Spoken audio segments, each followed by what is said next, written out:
Welcome to our channel career making guidance. Maharashtra राज्यातील तमाम विद्यार्थी आणि पालकांना महाराष्ट्र राज्यामध्ये असणाऱ्या डीम्ड युनिव्हर्सिटीमध्ये आपल्याला फीज किती भरावी लागणार आहे आणि कट ऑफ किती होता या संदर्भातला हा व्हिडिओची सिरीज चालू करतोय। त्यामध्ये आजचं जे कॉलेज आहे ते म्हणजे दत्ता मेघे मेडिकल कॉलेज वर्धा नागपूर असे दोन कॅम्पस आहेत।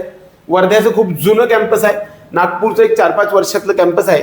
या ठिकाणी Datta Meghe institute of higher education research centre Wardha हे टॉपचं इन्स्टिट्यूट आहे आणि Datta Meghe institute of higher education and research Wanadongri Nagpur या ठिकाणचं हे कॅम्पस नवीन झालेलं नागपूर शहरामधलं आहे। या ठिकाणी त्या ठिकाणची ट्युशन फीज जी आहे ती 23,25,000 पर इयर आहे आणि 7.5% आपल्याला ग्रोथ आहे।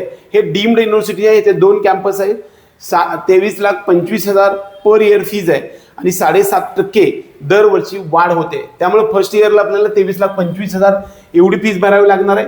सेकंड इयरमध्ये आपल्याला 24,90,000 एवढी फीज भरावी लागणार आहे। थर्ड इयरमध्ये 26,73,000 एवढी फीज भरावी लागणार आहे। फोर्थ इयरला 28,47,000 एवढी फीज भरावी लागणार आहे आणि सगळ्यात शेवटीचं 14,27,000 एवढी फीज आपल्याला भरावी लागणार। एकूण बजेट 1,20,00,000च्या आसपास जास्त। हॉस्टेल आणि मेस वेगळं या ठिकाणी वर्ध्याच्या कॅम्पस मला 252 मार्काला सुद्धा हे कॉलेज मिळालेलं होतं। मात्र रँक लक्षात घ्या 6 लाखाच्या आसपास असेल तरच तुम्हाला हे कॉलेज मिळणार आहे। नागपूरचं 239 म्हणजे 6.5 लाखाच्या आसपास रँक असेल तरी सुद्धा तुम्हाला हे कॉलेज मिळू शकणार आहे। या ठिकाणी बजेट दरम्यान 1,20,00,000चं धरा। हे डीम्ड युनिव्हर्सिटीचं कॉलेज आहे। सर्व प्रकारचे सेम फी स्ट्रक्चर, दोन्ही कॉलेजमध्ये समान फी स्ट्रक्चर आहे। 7.5% दरवर्षीची वाढ आहे, ही सर्वात जास्त वाढ आहे। दुसरा महत्त्वाचा मुद्दा म्हणजे या ठिकाणी क्वालिटी एज्युकेशन आणि इन्फ्रास्ट्रक्चर खूप छान आहे। हॉस्टेल आणि मेस एक्स्ट्रा भरावे लागतोय, एवढं लक्षात ठेवा। सर्वात महत्त्वाचा टॉपिक, हे कॅम्पस खूप टॉपचं आहे। या ठिकाणी ॲडमिशन घ्यायचं असेल अशा विद्यार्थ्यांसाठी हा एक उपयोगी पडणारा टॉपिक आहे आपल्या सर्व विद्यार्थी आणि पालकांना। Datta Meghe institute of medical sciences Wardha Nagpur या ठिकाणी मॅनेजमेंट कोटात म्हणजेच मेरिट कोट्यानुसारचं हे सांगितले।